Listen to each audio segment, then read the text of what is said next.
Tous dans le même bateau. Nous sommes de retour pour la troisième partie de Tous dans le même bateau. Alors, comment la représentation de la diversité culturelle est-elle présente dans les médias ? On va en parler tout de suite. Dans le code de déontologie journalistique, on retrouve notamment cette recommandation, et je cite, « Ne mentionner la nationalité, le pays d'origine, l'appartenance ethnique, la couleur de la peau, la religion ou la culture, que si ces informations sont pertinentes. » Muriel Hanot, Monsieur Michel, tout d'abord, il y a lieu de s'interroger sur quand est-ce que c'est pertinent. Oula, vaste question. Moi j'ai envie de dire spontanément quand ça fait sens. Il y a des situations où effectivement, le plus souvent c'est souvent dans des situations soit judiciaires ou des problèmes d'interpellation de personnes ou de bandes ou de gens qui ont des soucis avec la justice, qu'on mentionne éventuellement parfois la nationalité des personnes qui ont été interpellées ou arrêtées. Parce que c'est une information, parce que ça peut aussi trouver son sens par rapport à une réalité locale ou par rapport à des faits, à des antécédents ou une situation où la communauté elle-même est interpellée par rapport à ce qui s'est passé. Donc moi je crois que le seul critère, c'est que ça fasse sens. Si ça ne le fait pas, c'est inutile. Je veux dire, ça n'apporte rien. Maintenant, le reproche nous est parfois adressé, nous dit oui, mais enfin, quand même, dans telle et telle situation, vous ne mentionnez pas que ces personnes étaient toutes... il s'agissait par exemple de personnes qui provenaient tous d'un pays de l'Est, bien connu, et que c'est la 5e fois qu'on vient voler du cuivre sur les voies ferrées, et que c'était un gang organisé, et ça part de là-bas, ça va de là-bas. Est-ce qu'on va biaiser l'information, ne pas le dire, ne pas mentionner qu'il y a effectivement une criminalité itinérante qui passe par certains axes routiers et qui s'attaque plus spécifiquement à certains types de villages, plutôt à certains types de villes, parce que c'est près des axes routiers, que effectivement ce sont des personnes qui viennent avec des véhicules et puis qui repartent immédiatement dans leur pays à travers... Donc il y a des éléments dont nous avons connaissance par des enquêtes. Moi je travaille surtout aussi dans le domaine judiciaire. Mon boulot, c'est aussi de donner une information complète. Alors, où dois-je éventuellement m'arrêter et pour quelles raisons dois-je m'arrêter ? Je pense que c'est toujours laissé à l'appréciation un peu du journaliste. Et là, en fonction lui-même de ses propres paramètres et de sa déontologie, il estimera qu'il doit communiquer une information ou qu'il ne doit pas la donner.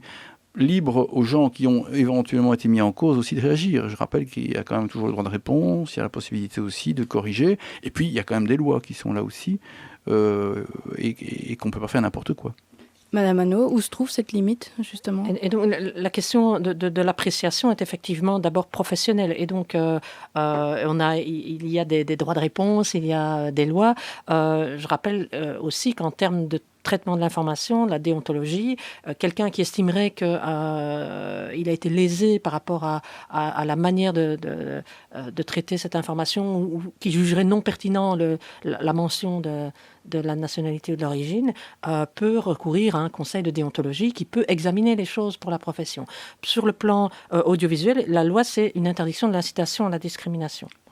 Là aussi, on peut saisir le Conseil supérieur de l'audiovisuel et déposer plainte et on peut traiter ces éléments-là, renvoyer au Conseil de déontologie si c'est une question relative à l'information ou sur d'autres domaines, on peut intervenir. Mais est-ce que ces deux entités ont réellement un pouvoir autoritaire ? En cas de avis rendu négatif, est-ce qu'il va vraiment y avoir un impact sur les médias ? Négatif qui condamne en fait.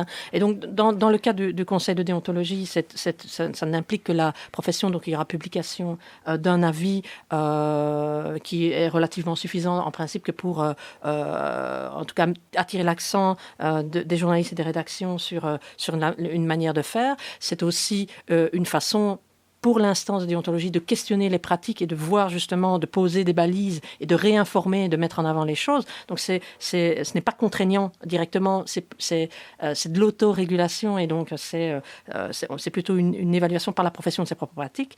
Sur le plan du CSA, on est une instance administrative indépendante et donc on peut remettre, lorsque l'on remet une décision et que cette décision juge que la pratique incitait réellement à la discrimination, on peut sanctionner. Et donc, ces sanctions, elles varient de la diffusion d'un communiqué, ça peut passer par un avertissement ou ça peut aller par des sanctions plus sérieuses, des sanctions financières et ou des retraits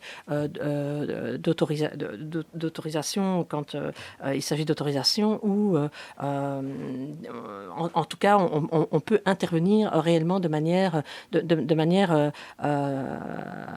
concrète avec un sens. Maintenant, les incitations à la discrimination sont pour arriver jusque-là, il faut aller très très loin. Et ce n'est pas l'incitation à la discrimination, ce n'est pas une discrimination. Enfin voilà, juridiquement c'est très complexe, mais il faut aussi se souvenir que le principe de l'information, c'est la liberté d'expression, et que c'est d'abord ce principe-là qui prévaut, et que les restrictions à la liberté d'expression, elles doivent toujours être justifiées, elles doivent être bien cadenassées pour éviter justement que cette liberté d'expression ne disparaisse. L'intérêt, c'est donc de préserver les choses en respectant la liberté d'expression, mais préserver la liberté d'expression, une bonne liberté d'expression, dans les limites qui sont définies par la loi, c'est aussi garantir que chacun puisse être traité de manière équitable in fine, quoi. Et l'élément central que l'on retient, c'est que parce que l'incitation à la discrimination est parfois difficile à démontrer, c'est plutôt le travail de sensibilisation et de multi-représentation à l'écran qui reste l'élément essentiel. À partir du moment où on ne fera plus la différence à l'écran entre blanc et non blanc, pour reprendre la typologie du baromètre, à ce moment-là, je pense qu'on aura gagné et ce sera ça qui sera intéressant. Dans cette liberté d'expression, est-ce qu'il y a des bons et des mauvais élèves parmi les médias ? L'objectif du baromètre est de ne pas faire des comparaisons. Je pense que chaque média est spécifique, a des moyens humains, des ressources financières différentes, un recours à des journalistes professionnels ou non en fonction des moyens. Et donc, il n'y a pas d'échelle. Quand Amnesty International dresse le bilan de la liberté d'expression, il ne donne pas des bons et des mauvais points. C'est des situations qui sont propres à certains pays. Dans les médias, le rôle du régulateur est de donner les moyens aux médias de faire en sorte que cette liberté d'expression elle soit exploitée et utilisée dans les meilleures conditions. Et donc il faut renverser la question. Il n'y a pas de bons et de mauvais élèves. Il y a des conditions d'accès à la parole, des conditions d'accès à l'information qui doivent être les meilleures pour tout le monde. Et l'objectif du régulateur, c'est de garantir l'équilibre entre les intérêts des acteurs et les intérêts du public. Et c'est de converger vers ça. Patrick Michal, au sein de la profession, est-ce que parfois il y a certaines pratiques qui ne vous hérissent pas un peu les poils ? Ah si, on est parfois extrêmement, je dirais, dur à l'égard de certains collègues qui font parfois des choses qui déshonorent la profession, ça arrive. Malheureusement, heureusement pour nous, c'est pas tellement dans le cadre des médias audiovisuels que les choses se passent. Et donc ici, on est un petit peu hors cadre. C'est plus certains groupes de presse éventuellement qui sont d'ailleurs régulièrement pointés du doigt dans les instances de déontologie. Et là, quelque part, le ménage doit aussi être fait au sein de la profession, mais à l'intérieur de ces médias, je veux dire, il faut que les journalistes, là, c'est une capacité aussi de résistance, même si on a des pressions économiques, même si à un moment donné, on doit se retrouver dans des situations un peu difficiles, il faut pouvoir dire non quand on estime que ça déshonore la profession ou que ça n'a plus rien à voir avec du journalisme. Dans les cas, je parle des cas les plus graves ici, évidemment. Mais dans l'ensemble, je pense que chacun essaye de faire ce qu'il peut du mieux qu'il le peut et dans les moyens qui sont les siens pour limiter, je dirais, les dérapages. En tout cas, pour faire en sorte qu'il y en ait le moins possible. Et quand il y en a, tirer les leçons. En tout cas, en ce qui concerne la radio, la télévision, je pense qu'il n'y a pas eu... récemment, je n'ai pas souvenir de très gros dérapages. Il y en a. C'est pas la question. On a présenté hier le rapport annuel du CSA et c'est vrai qu'une des sanctions avait porté sur une des sanctions de l'année a porté sur justement une incitation à la discrimination et voilà. Mais en même temps. La radio a été condamnée et elle a fait amende honorable. Elle a mis en place un système qui fait... L'objectif, c'est... La sanction, ce n'est pas la sanction pour la sanction. La sanction, elle est là pour préserver, faire en sorte que ça fonctionne mieux après. Et dans cet univers médiatique où l'urgence ou parfois l'inattention permet certaines choses, il faut pouvoir corriger le tir. Et c'est à ça que sert l'autorégulation d'un côté et c'est à ça aussi que sert la régulation d'un autre côté. Et il faut à un moment donné pouvoir faire avancer les choses de manière positive au bénéfice et du public et des acteurs, parce que sans acteurs médiatiques, il n'y aurait pas de liberté d'expression. Et donc il faut aussi prendre en compte ces situations-là. Nous arrivons à la fin de notre émission, tous dans le même bateau. Tous dans le même bateau. Nous avions avec nous en studio Muriel Hanot, responsable des études et recherches au sein du CSA, et Patrick Michal, journaliste pour la rédaction brabançonne-namuroise de Vivacité. Merci à vous deux d'avoir apporté votre point de vue et votre expérience. Et merci à nos auditeurs. Vous pouvez retrouver cette émission à tout moment en podcast sur radio27.be ou en rediffusion du lundi au vendredi à 13h30. N'hésitez pas à réagir et à commenter cette émission sur notre page Facebook Cribewe ASBL.